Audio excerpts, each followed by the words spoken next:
belanja Natal. Boleh bagi bunga Oh, saudara? oke.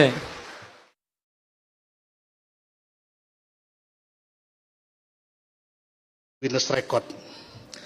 Ibu Bapak sekalian, selamat Natal. Terima kasih karena Ibu Bapak merayakan Natal. Seluruh orang Indonesia memperoleh 2 berkat, liburan dan diskon. Tadi Bapak Pendeta bilang Natal juga seperti di Idul Fitri, beda-beda tanggal. Ada 25 Desember, ada 7 Januari, dan seterusnya. Tapi kalau saya membayangkan saya sebagai pendeta, malah senang. Berarti undangannya banyak dan amplopnya juga banyak. Itu yang membuat Pak Pati selalu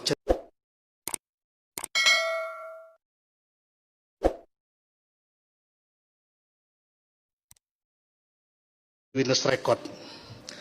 Ibu Bapak sekalian, selamat Natal. Terima kasih karena Ibu Bapak merayakan Natal. Seluruh orang Indonesia memperoleh 2 berkat, liburan dan diskon. Tadi Bapak Pendeta bilang Natal juga seperti di Idul Fitri, beda-beda tanggal. Ada 25 Desember, ada 7 Januari, dan seterusnya. Tapi kalau saya membayangkan saya sebagai pendeta, malah senang. Berarti undangannya banyak dan amplopnya juga banyak. Itu yang membuat Pak Pati selalu ceria di hadapan Ibu Bapak sekalian. Ibu Bapak sekalian, ada banyak Muslim yang mengharamkan mengucapkan selamat Natal, tapi saya tidak. Dan sebetulnya banyak juga orang Islam yang berpendapat mengucapkan selamat Natal itu tidak apa-apa.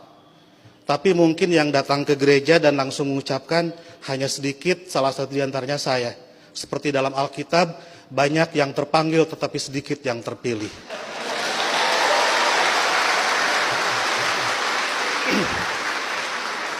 Mereka mengharamkan mengucapkan selamat Natal karena kalau mengucapkan selamat Natal besok jadi Kristen.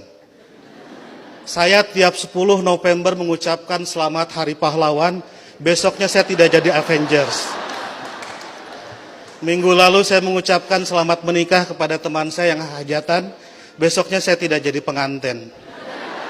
Dan berulang kali saya datang ke mahasiswa-mahasiswa kedokteran mengucapkan selamat, besoknya saya juga tidak jadi dokter. Nah, saya tahu bagi orang Islam, untuk jadi orang Kristen itu susah. Tidak bisa karena mengucapkan selamat Natal tiba-tiba otomatis jadi Kristen. Orang Kristen mau jadi Islam juga susah. Saya tahu karena saya jelek-jelek begini di beberapa gereja mengajar katekisasi. Pendetanya bilang, kenapa saya ikut ngajar katekisasi? Karena untuk menjadi Kristen yang baik harus tahu tentang Islam yang baik. Karena selamanya kita akan bertetangga. Karena kedekatan saya dengan orang-orang Kristen seperti itu, banyak teman-teman dosen saya yang bilang, saya ini agen Kristen. Saya marah, saya bilang, saya bukan agen, saya glosir. Karena agen itu produknya cuma sedikit. Nah, jadi kata Pak Pendeta, kenapa saya diundang katekisasi? Agar orang-orang Kristen tahu tentang Islam, dan sebaliknya orang Islam juga seharusnya tahu tentang Kristen, karena ke depan kita akan terus-menerus bertetangga. Sebagai sesama tetangga, wajar dong kalau orang tetangga sedang bergembira, saya ikut bergembira. Itulah makna ucapan selamat Natal. Saya turut bergembira terhadap saudara-saudara yang sedang bergembira di hari Natal ini. Masa nggak boleh? Itu seperti kalau ada teman saya ulang tahun, saya mengucapkan selamat ulang tahun karena dia sedang berbahagia. Dan apakah dia betul hari itu lahir, tanggal itu lahir, tahun itu lahir, saya nggak tahu karena saya tidak pernah ngecek akte kelahirannya. Kan tidak lucu, Bu. Kalau kita mau, ayo kita nyanyikan happy birthday, tapi tolong berkas-berkas aktenya lihat dulu. Itu keburu kehilangan mood. Jadi soal berbagi kebahagiaan itu tidak harus terlalu prosedural.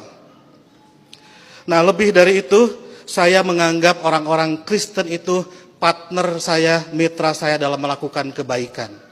Saya harus mendorong sebagai dai, sebagai pendakwah dalam Islam, saya harus mendorong orang Islam soleh, baik, taat dalam keislamannya. Dan saya juga harus mendorong orang-orang Kristen baik, soleh, taat dalam kekristenannya. Karena kalau masing-masing baik tidak akan ada terjadi konflik. Jadi saya harus mendorong orang Kristen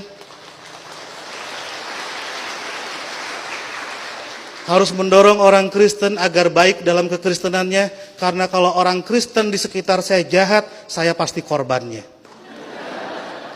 Dan Bapak Ibu juga harus mendorong saya dan teman-teman Muslim menjadi Muslim yang baik, karena kalau saya jadi copet, Ibu Bapak jadi korbannya. Jadi puncak toleransi adalah pada saat saya nanti membangunkan Ibu Bapak gereja dan Ibu Bapak mengongkosi saya naik haji. Ya. Karena satu sama lain harus mendorong dalam kebaikan. Oleh karena itu saya selalu bersedih kalau ada teman-teman Kristen gerejanya ditutup. Kalau ada teman-teman Kristen tidak boleh merayakan Natalan. Kalau ada teman-teman Kristen tidak boleh berdoa di rumah. Karena bukankah gereja, Natal dan berdoa adalah sarana orang Kristen untuk menjadi soleh dalam kekristenannya. Sebagaimana juga saya sebagai Muslim membutuhkan masjid, membutuhkan Idul Fitri, membutuhkan salat untuk membuat Muslim menjadi baik dalam kemuslimannya. Oleh karena itu, marilah kita sebagai sama-sama manusia mendorong satu sama lain agar baik, karena kita sama-sama diciptakan dari tanah. Kalau ada manusia yang tidak baik, mungkin dia dibikin dari tanah sengketa. Lebih dari itu, saya melihat kelahiran Kristus adalah berkah tidak hanya bagi orang Kristen, tapi juga untuk dunia. Karena dengan lahirnya Kristus, 3 miliar penduduk dunia menjadi beragama Kristen dan lebih berpotensi melakukan kebaikan dalam kekristenan itu. Dan Ibu Bapak harus juga mensyukuri kelahiran Nabi Muhammad, karena dengan lahirnya Nabi Muhammad 2,5 miliar penduduk dunia menjadi Islam dan lebih berpeluang berbuat baik dalam keislamannya. Jadi Kristus dan Muhammad adalah mitra yang kita semua harus meneruskan itu. Saya kira yang haram itu bukan mengucapkan selamat Natal. Yang haram itu adalah mulut yang menyakiti hati sesama manusia. Sekali lagi saya ucapkan selamat Natal, selamat berbahagia, dan agar saya tidak menyaingi pidatonya Pak Pendeta, saya akhiri. Dan sebelum saya akhiri, teman-teman santri saya bawa bunga Pak Pendeta, ingin membagikan kepada Pak Pendeta, petugas gereja dan Ibu Bapak sekalian. Tapi karena bunganya tidak banyak, yang dapat hanya sebagian, yang lain insya Allah dapat bunga bank untuk belanja Natal. Boleh bagi bunga? Oke.